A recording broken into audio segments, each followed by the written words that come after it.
I'm outside here of Hall H at Comic-Con, and I'm here with Al Day of UC Berkeley and Brent Crandall of Rady Children's Hospital. Now, Al, you guys are both going to be on a panel this week talking about the intersection of pop culture and well-being of college students. Tell me about that.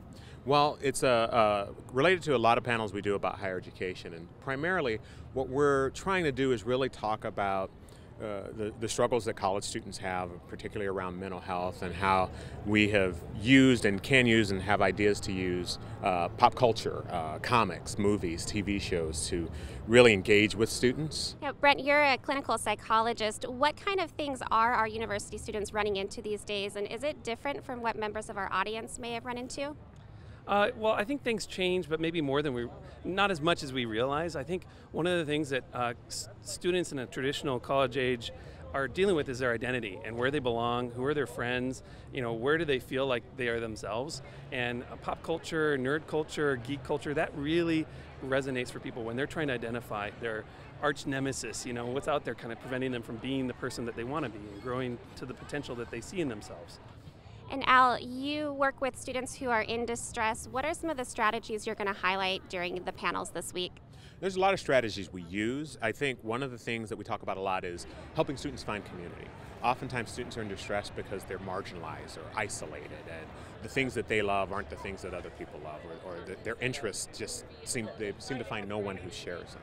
So one of the strategies that we use is trying to help these students find community. So things maybe like game nights, and then you mentioned also that you have a lot of like figurines and things like that in your office. Yeah, so I try to keep in my office. I mean, clearly I'm a nerd too. But what I try to do is I have like statues of Superman and Batman and several doctors from Doctor Who. And what I try to do when a student comes in is usually I don't start right in with what's distressing them. I just start with a conversation. And often these statues and things are conversation starters. And we may talk about Doctor Who for 15 minutes before we actually get to what's distressing them.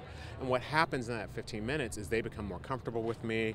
They feel like they have an affinity with me, and they feel like I may have some understanding. And so this really tends to open up conversation with a lot of my students. And Brett, a lot of people might say, well, these are kind of serious issues. We're talking about mental health. Is there a place to talk about mental health at Comic-Con? I think absolutely. Nerds are very thoughtful people in general, if I can generalize that big group like that. And the thing about comics and media, we really put ourselves onto those things. So when I like a superhero, there's some aspect of that superhero that's really more about me than it is about the pages that I'm reading. And so being able to use comics, it's not just an escape, it's really to know myself better and kind of grow myself. That was Al Day of UC Berkeley and Brent Crandall of Rady Children's Hospital. They'll be presenting on Sunday. What time? Ours is Sunday at 1, I believe. Sunday at 1 o'clock. Thanks so much. Thank you.